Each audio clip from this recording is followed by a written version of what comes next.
Welcome to CX to the N Factor, brought to you by CX Studios. This podcast is all about customer experience, aka CX, and the tools and strategies that businesses can implement to be successful with their marketing technology investments. Hosted by Leanna Lee Evans, VP of Learning and Delivery Enablement, each episode is packed with insight into creating successful customer experiences. For more, go to cxstudios.io. And now, let's dive into the CX to the N Factor.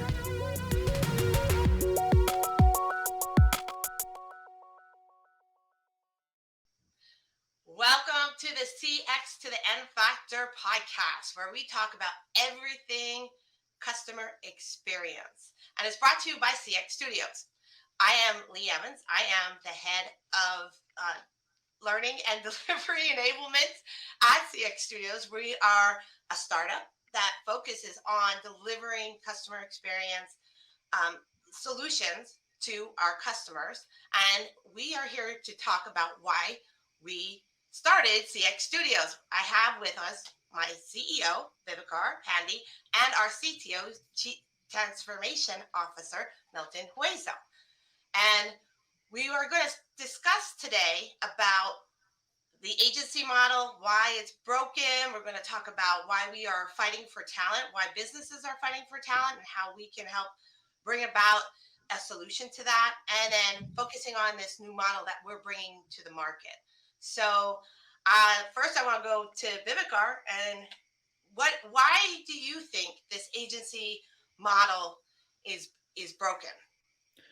You know, the modern day experience transformation requires a lot more, I would say, data intense engagement for the clients. And typically, this requires companies to know about the first party enterprise data, understanding how the touch points are actually beginning to make sense for a much more personalized experience and driving a strategy around it. Most of the traditional agencies, if you go back and look, were more design focused, and they lack the understanding of these deep level of enterprise data touch points that enables a lot more personalized experience strategy to be built.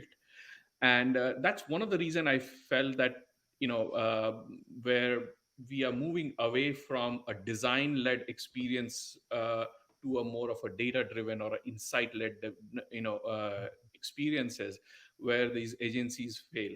Other thing is, traditional agencies, if you look at it, they have built this whole layer of management that actually have become more like aggregators, and that actually makes the cost model for going out into the market very high, which and most of the clients actually these days are looking for more people who are more hands on deck. So essentially, cutting down the whole pyramid of these aggregator level management teams to directly going to the talent which is ready to execute on their problem statements.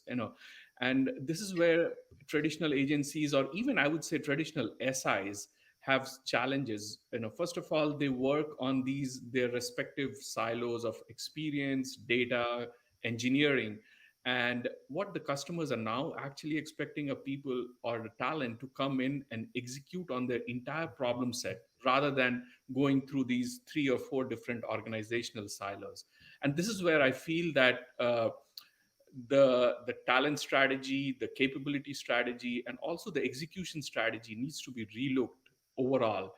And a lot of these agencies needs to transform themselves into what's the current burning platform needs for our customers. So, I mean, overall, I think these are the few things that agencies and even the SIs need to transform into, to cut down their silos, bring in a talent pool that is more hands on deck, and also people who are understanding of their data problems overall.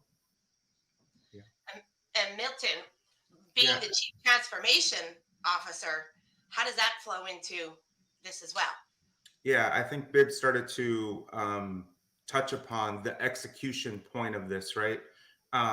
When we're operating in specific work streams, right, and we have resources that are helping a customer execute on marketing, execute on content, execute on marketing automation, execute on data, the panorama of the CX is lost.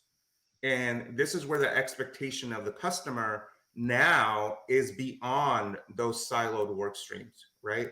And so what they're experiencing now is very frustrating, because as much as SIs are going through the checklist and marking the boxes, there's still a value add that is not being realized. And I think this is where the opportunity is to start combining these folks, right? In learning multiple working lanes and work streams. The reality is that um, there is not a lot of folks that are able to do that. And so, how are we then managing this from an execution and transformation point of view? And many SIs have the concept, as product companies do, of customer success, right? And customer success, for the most part, is graded on earned growth, right? Revenue. But what customers are really asking for is, am I doing the right things? Am I prioritizing the right work streams to actually realize that customer experience and loyalty and lifetime value, right? And that is where there's a big gap in the delivery model for SIs and into that customer expectation. So agencies have to find very senior people, right? And in terms of that can stitch all of this together, communicate it effectively, and have executives and senior management really understand where the focus should be, right? And the reality is there's just not enough of them. There's just not. Yeah, and Milton, you brought up a good point about customer success. I think the definition of customer success in experience transformation world is very, very subjective. If you go to different organizations, different stakeholders, their definition of success is very different. And this is where the term value, really lifetime value or whatever you call it, comes into play, because you actually measure the value based on the organization they are leading in and what the real value we are providing as consultants to them to really help execute on that value is very important, right? And I personally feel that organizations, the traditional agencies, needs to move out from your traditional customer success models to more of a customer value model, right, where they can really provide that metrics around these values and exceed on those things. That's right. I completely agree. That is a friction, and we're at a crossroads in terms of delivery models for the for the agencies of the world today. That's where we are.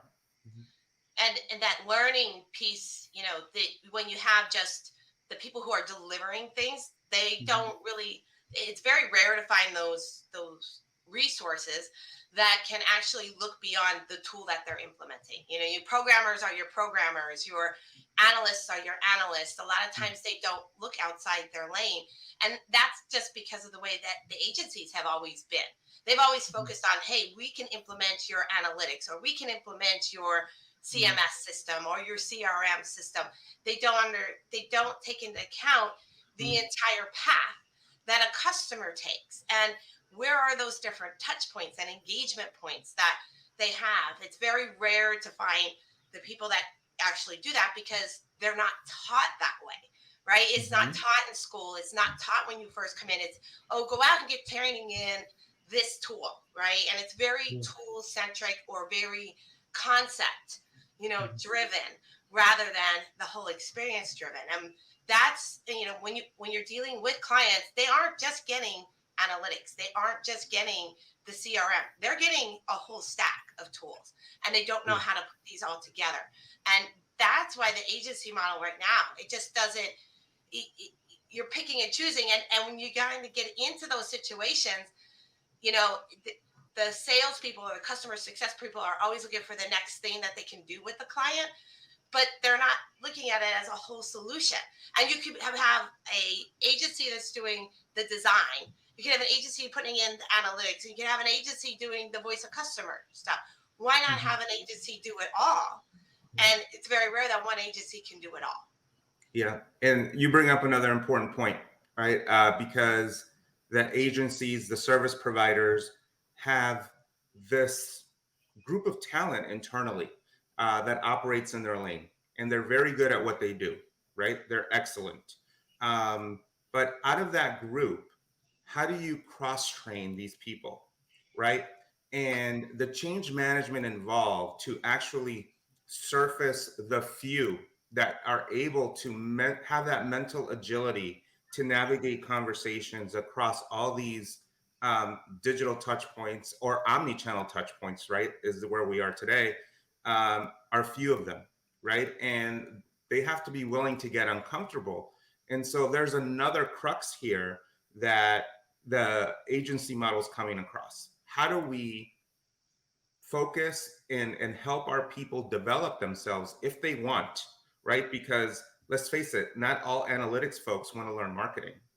And not all marketing folks want to learn uh, content factory, content agent, content management strategies.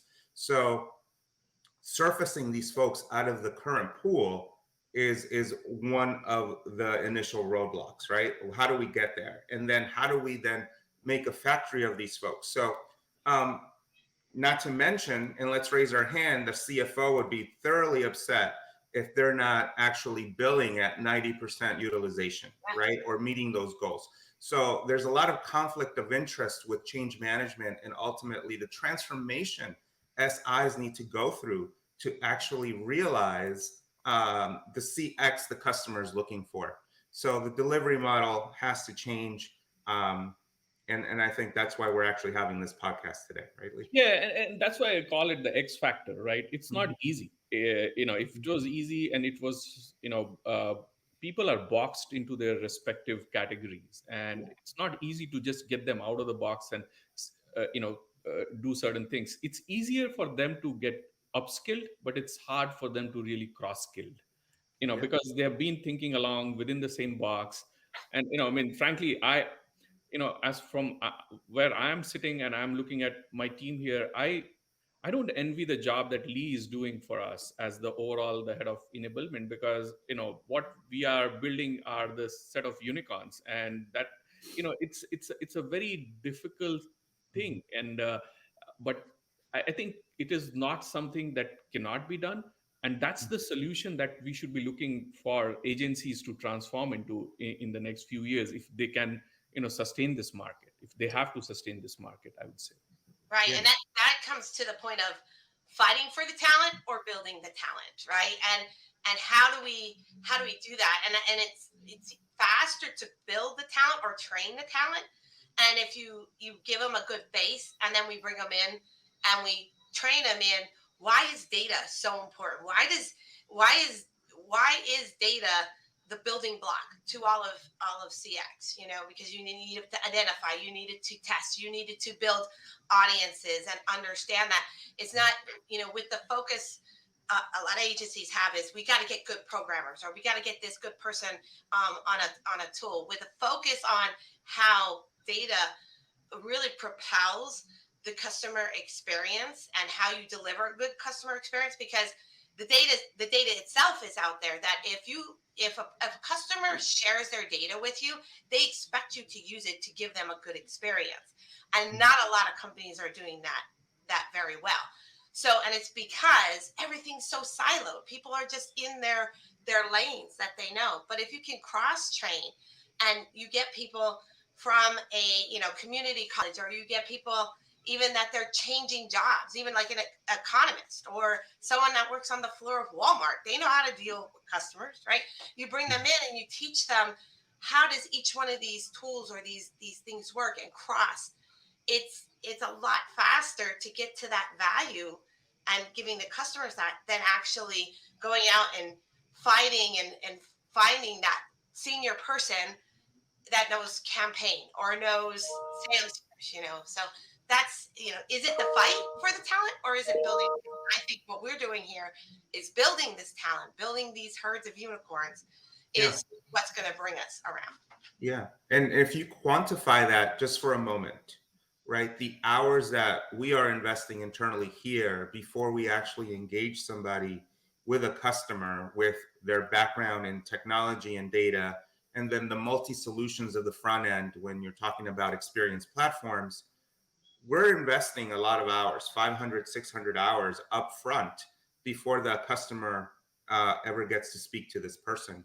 Where the traditional SIs, how can they find 500 or 600 hours in 1 year, in 1 year to actually develop these folks, right? Again, there's that conflict of interest of actually, hey, are we trying to meet a certain, you know, earnings goal, or are we actually trying to meet a customer value realization metric here? And that's again where SIs have to make that decision. Yeah, and I mean, let's not be adverse to the fact that there's been I mean, unprecedented surge on the digital traffic in the Mhm. past 2 years. With the pandemic hitting us, and when there's not a sight of relenting anytime soon, there's been a dramatic surge on people engaging through about with their products or with brands on the digital channel. A large set of people who have never been on these channels before, and the clients have the biggest struggle to really find out who these buyers are, who are these prospective clients of mine. And they're still struggling with that factor. Forget about giving them a personalized experience around it. So when you start looking at that environment, there is a definitely a surge for talent that has really extrapolated. I mean, it's not like it was it was not there earlier, but this is like almost 10x of what was really required because of this surge that has happened, especially when it comes to digital and managing the products online, or engaging with the products or brands online. And that actually has led to in my opinion a need for a talent pool that is more comprehensive, right? It is not just about I was reading an article by someone posted something on social media about Elon Musk, and he said that if you have 30 days to clean a room, you will clean it in 30 days, but if you are given 3 hours to clean the same room, you will clean it in 3 hours. And we are on those 3-hour crunch right now, right? And to do that, obviously you need more different kind of talent to really make that happen, right, in such a short period of time. And this eventually is leading to the crisis of talent that we are all talking about. Think about it. We talked about personalization. When people think about personalization, they think about what the buying pattern of these individuals are, so I can segment them in different categories. That becomes all the more complicated when you're talking in a B2B scenario, right? Because the buying patterns are very different, much more complicated. They need a lot more touch points. There are different behavioral pattern in a B2B buying patterns. So essentially you are really looking at having these unicorns come in and try to help you clean that room that I was talking about in 3 hours rather than waiting for 30 days. And that's not an easy task. Unless, Milton, you brought up a point of, okay, we do invest upfront, and it kind of you have to take a call between the value and the just the success. I think the value is more important in the longer term, Sure. and making that investment to really fill in those talent gap is really really important. Yeah. Because we are taught the war for talent is real. Every company is actually going down to the same pool of people in the industry and trying to yank them out from different companies, move them around. So if you are just playing that game, someone is going to lose, right? Because and they're going to play out, throw out the money on the table. Talent is going to come in, someone is always going to pay you higher, you'll always going to jump out. So I think it is not about the money, it is not about the this kind of a war that is going to solve the problem. I think you have to look at this war very differently, and that's why we kind of made it a conscious decision to rather not going out and be part of that war, but actually create our own tracks by investing in the talent pool to really help build these talent that is really required for us to deliver at these I mean difficult times that our clients are facing. Yeah. That's why when I started the discussion, I said, I mean, Lee has a job that I don't envy, but I'm glad that the way, the things have progressed and the way the talent is being built. I mean, this is the only solution in my head that can help solve the long-term talent issues in the industry.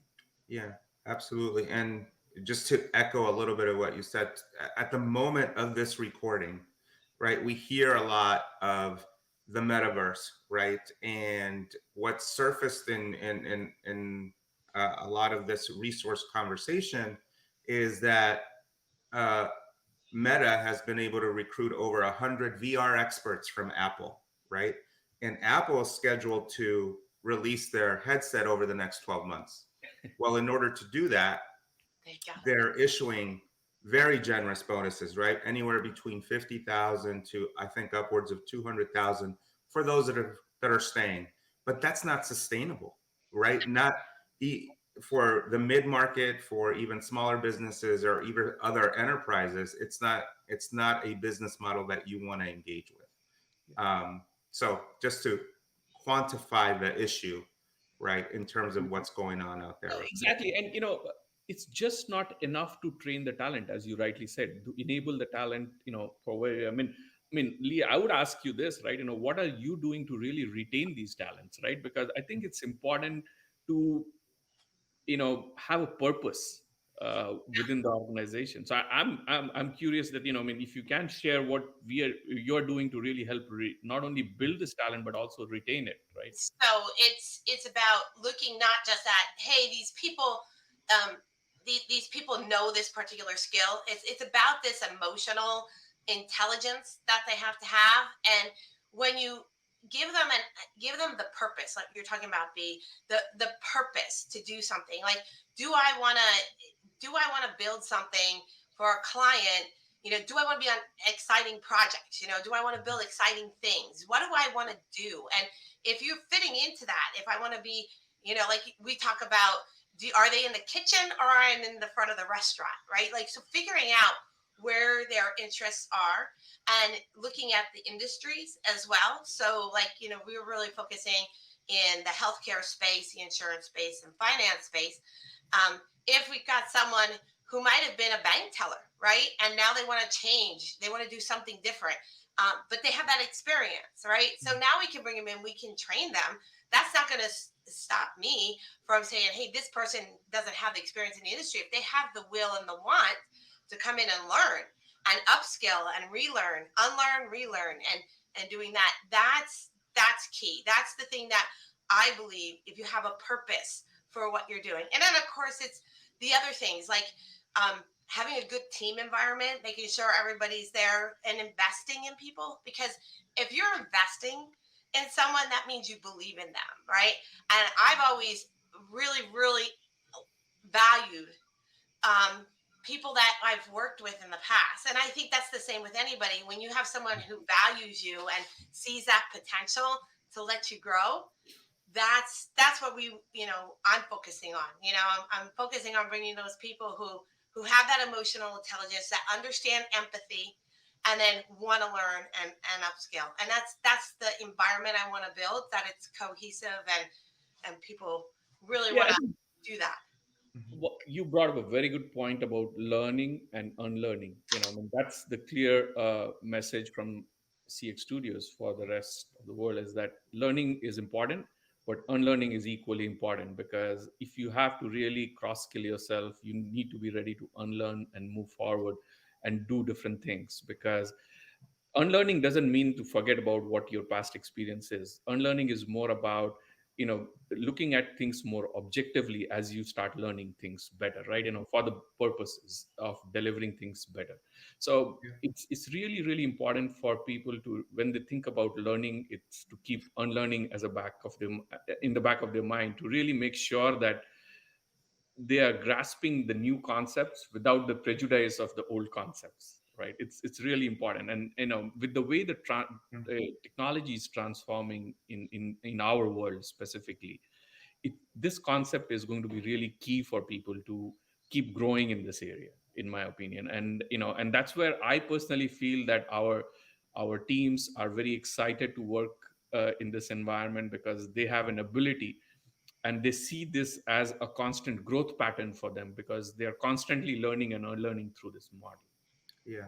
And it becomes exciting for them, right? Because let's face it, we have many customers. They'll move on from different CX goals, from customer A to customer B. and we're going to celebrate those things with them. And I think it gives them not only a passion to cross train even more, but a bigger purpose, right? With different objectives for different customers in different industries. So, yeah, I think it's a snowball effect that It's we're really building. it's the whole journey too.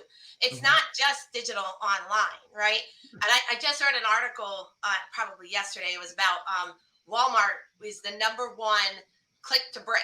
They took the most in 20, I guess for this year, the retail for this year, click to brick. They produced more than like Best Buy or Target or whoever, but they made that change so fast, and they do constant testing, but they're not just testing online. They're testing when you come into that store and you use the app. Are you using the Walmart Plus? Are you going to the Murphy gas station and using the code? They're testing all of these things, and it's not just online. They are bringing the offline in with the online, or the mobile in Mhm. with the online. And that, I think, is one of the most exciting things about where we're at with Yeah. customer experience. And that's, you're not going to get bored. You will not get bored in this industry, because, and if especially if we're being cross trained, across these things. You can start to really think of new and interesting things, like you're talking about with Meta and the Oculus. Yeah. How is that going to impact things? Virtual reality. So Yeah. I mean, the data sources just keep multiplying, right? So, B, you mentioned the touch points. Those touch points increase every single week, every single month, depending obviously on the strategies that new organizations are employing.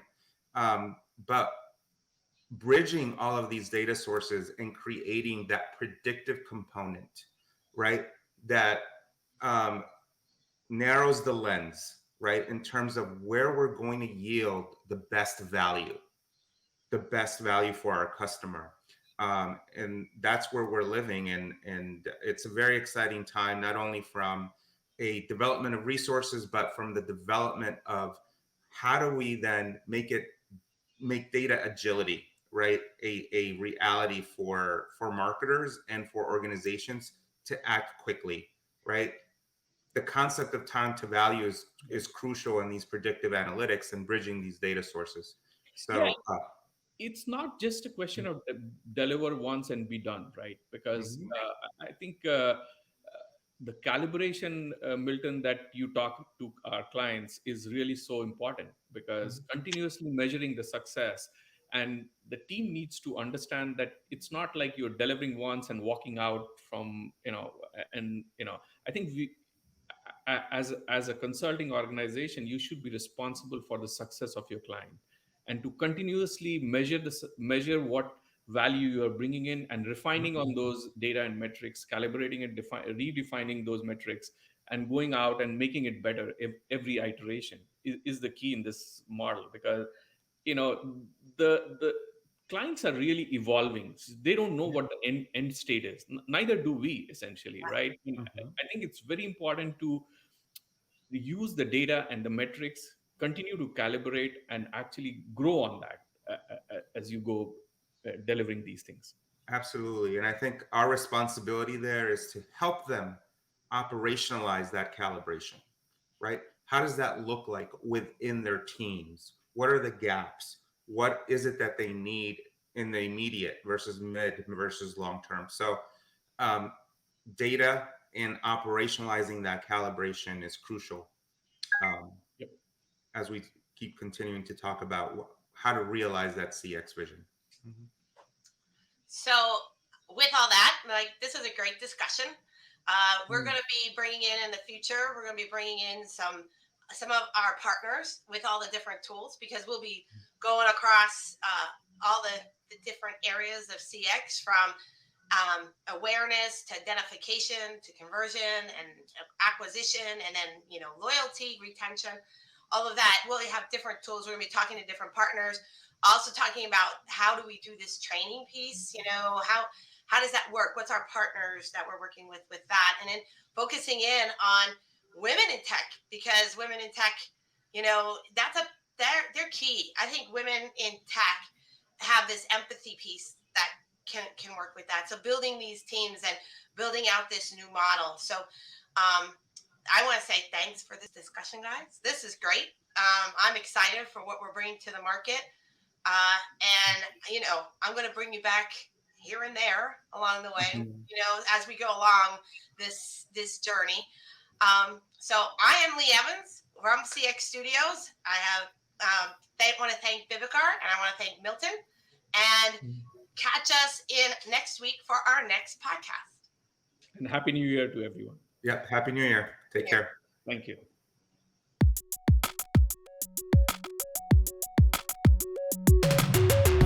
Thanks for tuning in to this episode of the CX to the N Factor podcast.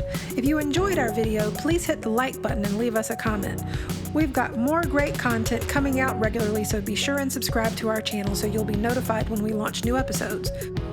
In the meantime, you can dig into our blog at cxstudios.io or follow us on LinkedIn, Facebook, Twitter, or Instagram.